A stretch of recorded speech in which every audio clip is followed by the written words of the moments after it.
مدنی قلم کی انوکھی حکایت۔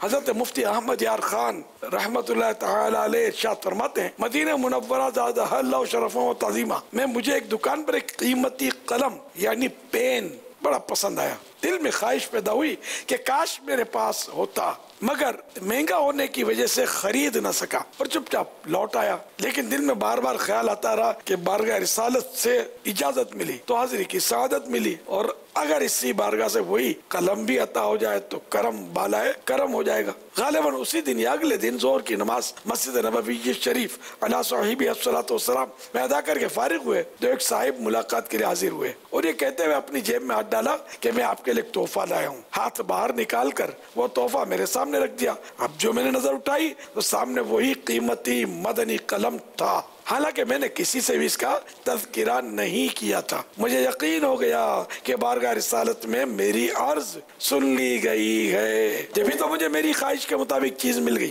اس کے بعد مفتی صاحب نے فرمایا، اب میں نے اس مدنی قلم کو، مدنی میں کہہ رہا ہوں، اس مدنی قلم کو صرف تفسیر لکھنے کے لیے خاص کر لیا ہے۔ مانگیں گے مانگے جائیں گے، منہ مانگے پائیں گے، سرکار میں نہ لائے نہ حاجت اگر کی ہے۔ صلو علی الحبیب صلی اللہ تعالی علی محمد۔ نماز کی پابندی کرتے اور کرواتے رہیے، مدنی چینل دیکھتے رہیے۔